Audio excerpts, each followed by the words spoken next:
ఓం శ్రీ మాత్రే నమః. మీనరాశి వారి జీవితంలో మార్పులు. సెప్టెంబరు నెల 20, 21, 22 తేదీల్లో జరగబోయే మార్పులు వింటే మీరు తప్పకుండా ఆశ్చర్యపోతారు. ఈ వీడియోని మాత్రం మిస్ కావద్దు. సెప్టెంబరు నెల 20, 21, 22 తేదీల్లో ఈ మీనరాశి వారి జీవితం ఏ విధంగా మారబోతోంది, వీరికి ఏ విధమైన అదృష్టం కలగబోతోంది, వీరి జీవితంలో కలగబోయే పూర్తి మార్పులు ఏ విధంగా ఉంటాయి అన్నీ కూడా ఇప్పుడైతే మనం క్లియర్గా ఈ వీడియో ద్వారా తెలుసుకుందామండి. ఎక్కడెక్కడో జ్యోతిష్యం చెప్పించుకుని విసుగు చెంది ఉన్నారా? మీలో చాలామంది తెలిసిన గురువుగారు ఎవరైనా ఉంటే చెప్పండి అని అడుగుతున్నారు కదండి. శ్రీ రేణుకా ఎల్లమ్మ తల్లి జ్యోతిష్యాలయం సిద్ధాంతి గారు ఎటువంటి సమస్యలకైనా చిటికలో పరిష్కారం చూపిస్తున్నారు. ప్రేమ సమస్యలు, భార్యాభర్తల సమస్యలు, అనుకున్న పనులు కాకపోవడం, నమ్మిన వారు దూరం కావడం, ఇలా ఎటువంటి సమస్యలకైనా పరిష్కారం చెబుతున్నారు. గురువుగారి ఫోన్ నెంబర్ 9515466718. ప్రేమ సమస్యలకి, భార్యాభర్తల సమస్యలకి ప్రత్యేకమైన పూజల ద్వారా పరిష్కారం చూపిస్తున్నారు. నమ్మకంతో గురువుగారికి కాల్ చేసి మీ సమస్యలకి పరిష్కారం పొందండి. దూరంగా ఉన్నవారికి ఫోన్ ద్వారా కూడా జాతకం చెబుతున్నారు. అంతకన్నా ముందు మీలో ఎవరైనా కొత్తగా కనుక మన ఛానల్ని చూస్తున్నట్లయితే తప్పకుండా వీడియోని లైక్ చేయండి. తప్పకుండా మన ఛానల్ని సబ్స్క్రైబ్ చేసుకోవడం మర్చిపోకండి. సబ్స్క్రైబ్ చేసుకోవడంతో పాటుగా పక్కనే ఉన్న బెల్ ఐకాన్లో ఆల్ని ట్యాప్ చేయండి. ఈ విధంగా చేయడం ద్వారా మేము పెట్టే ప్రతి వీడియో కూడా మీకు నోటిఫికేషన్ రూపంలో కనిపిస్తుంది. మీరు మిస్ కాకుండా మన వీడియోని చూడగలుగుతారు. ఇక వీడియోలోకి వెళ్ళిపోయి మీనరాశి వారి గురించి తెలుసుకుందాం. ద్వాదశ రాశులలో మీనరాశి చివరి రాశి. రాశి చక్రంలో ఇది 12వ రాశి. పూర్వభద్ర 4, పదముత్ర భద్ర 1, 2, 3, 4 పాదములు, రేవతి 1, 2, 3, 4 పాదాల్లో జన్మించిన వారు మీనరాశికి చెందుతారు. మీనరాశి వారి జీవితంలో ఈ సమయంలో మీరు ఇప్పటి వరకు కూడా ఊహించలేనటువంటి ఖచ్చితమైన మార్పులు అయితే మీరు ఈ సమయంలో చూస్తారండి. అన్ని విధాలుగా అనుకూలత అనేది అధికంగానే ఉంటుంది. ఈ రాశి వారికి 20, 21, 22 తేదీల్లో మీ జీవితంలో అయితే చాలా మార్పులు అయితే మీరు ఖచ్చితంగా చూస్తారనే చెప్పాలి. ఈ మార్పుల కారణంగా మీ జీవితం పూర్తిగా మారబోతోంది. ఈ వీడియోని మాత్రం మీరు ఎట్టి పరిస్థితుల్లోనూ కూడా మిస్ కావద్దు.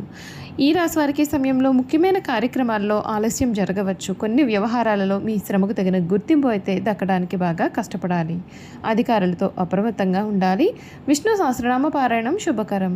ఉత్తమ ఫలితాలు అయితే కనిపిస్తూ ఉన్నాయి. అభిష్ట సిద్ధి కలుగుతుంది. ముందస్తు ప్రణాళికలు మీకు ఎంతగానో మేలును చేస్తాయి. వ్యాపారంలో లాభం ఉంటుంది. శత్రువులపైన గల విజయం సాధిస్తారు. ఉద్యోగంలో ఉన్నత స్థితి సాధ్యము. ప్రతిభతో మెప్పించి పేరు ప్రతిష్టలు పొందుతారు. వివాదరహితంగా ముందుకు సాగాలి. శ్రీ లక్ష్మి అష్టోత్తరం మీకు శ్రేయస్కరమైన ఫలితాలు అయితే ఇస్తుందని చెప్పడంలో సందేహం లేదు.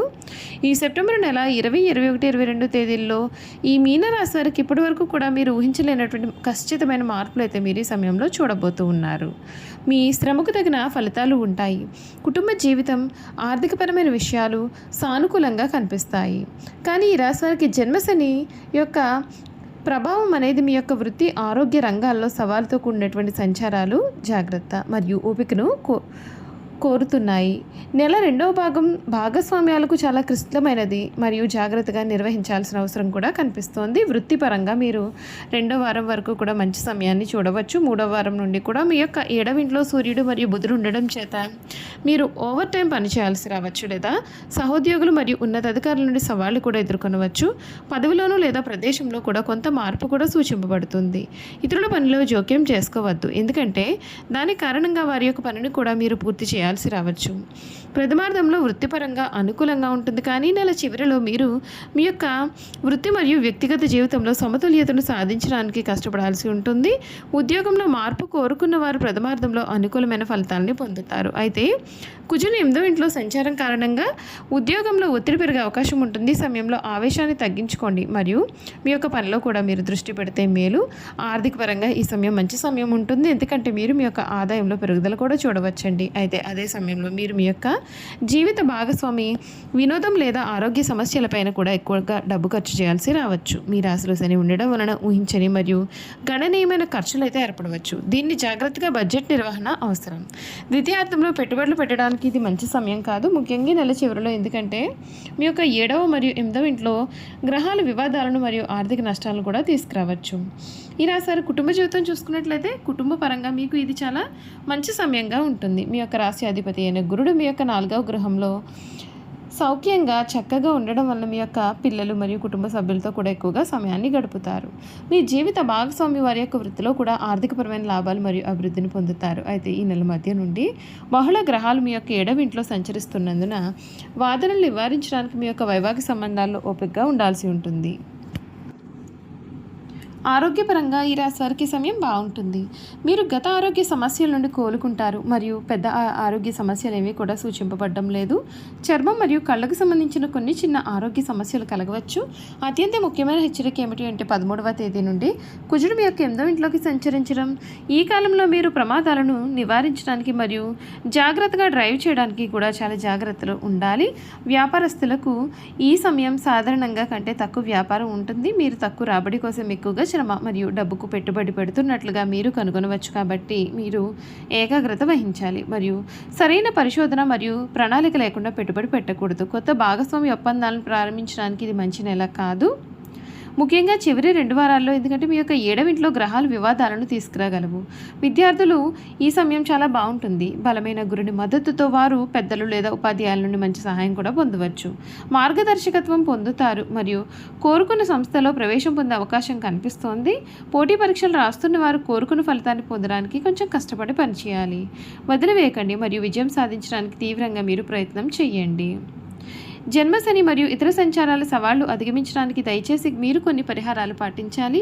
శని కొరకు మానసిక ఒత్తిడి మరియు అడ్డంకులను తొలగించుకోవడానికి ప్రతి శనివారం హనుమాన్ చాలీసా లేదా దశరథ శని స్తోత్రాన్ని పఠించండి. 8వ ఇంట్లో కుజుని కొరకు ప్రమాదాలు మరియు ఆకస్మిక కష్టాల నుండి రక్షించుకోవడానికి హనుమంతుని పూజించండి మరియు మంగళవారం నాడు దానిమ్మ లేదా కందిపప్పు వంటి ఎర్రని వస్తువులను దానం చేయండి. భాగస్వామ్యాల్లో సామరస్యం కొరకు మీ యొక్క 7వ ఇంట్లో గ్రహాల శక్తిని నిర్వహించడానికి వ్యాపారం మరియు వివాహంలో సామరస్యాన్ని కాపాడుకోవడానికి విష్ణువు మరియు లక్ష్మీదేవికి ప్రార్థనలు చేసిన వీరికి మేలు జరుగుతుంది. చూసారు కదండి, ఈ మీన రాశి వారి గురించి క్లియర్గా తెలుసుకున్నారు కదా. ఇక వీరి యొక్క గుణగణాలు ఏ విధంగా ఉంటాయో కూడా ఈ వీడియో ద్వారా మనం తెలుసుకుందాం. మీన రాశి వారికి శారీరక అనారోగ్యం కన్నా మానసిక అనారోగ్యం అధికము. అనేక విషయాల్లో వీరు మానసికంగా ఆందోళన చెందుతారు. శారీరకంగా వీరు చాలా దృఢంగా ఉన్నప్పటికీ పనులు చేయడంలో వీరు కంగారు పడుతూ ఉంటారు. పనులను ఎక్కువగా చేయడం వల్ల అతివేగంగా తొందరగా చేయడం వల్ల వీరు అలసిపోతూ ఉంటారు. సాధారణంగా ఈ మీనరాశిలో జన్మించిన వారు ప్రశాంత మనస్సును కలిగి ఉంటారు. కోపం త్వరగా రాదు. ఒకవేళ కోపం వస్తే అది చాలా విపరీతంగా మారుతుంది. వృత్తి ఉద్యోగాలు స్వయంగా ఏర్పరచుకుని సామర్థ్యాన్ని వీరు కలవరుగా ఉంటారు. మీనరాశి వారు వీరి జీవితంలో స్థిరత్వం కోసం చాలా కష్టపడతారు. వృత్తి ఉద్యోగాల్లో చాలా ఒడిదుడుకులు అనేవి వీరికి తరచుగా వస్తూ ఉంటాయి. అయినా సరే ముఖ్యమైన విషయం ఏమిటి అంటే ఎన్ని సమస్యలు ఉన్నా సరే వీరు చాలా ప్రశాంతంగా నిద్రిస్తారు. చూసారు కదండి, మీనరాశి వారి గురించి తెలుసుకున్నారు కదా. ఈ వీడియో కనుక మీకు నచ్చినట్లయితే తప్పకుండా వీడియోని లైక్ చేయండి. తప్పకుండా మన ఛానల్ని సబ్స్క్రైబ్ చేసుకోవడం మర్చిపోకండి. సబ్స్క్రైబ్ చేసుకోవడంతో పాటుగా పక్కనే ఉన్న బెల్ ఐకాన్లో ఆల్ని ట్యాప్ చేయండి. ఈ విధంగా చేయడం ద్వారా మేము పెట్టే ప్రతి వీడియో కూడా మీకు నోటిఫికేషన్ రూపంలో కనిపిస్తుంది. మీరు మిస్ కాకుండా మన వీడియోని చూడగలుగుతారు. Thank you for watching.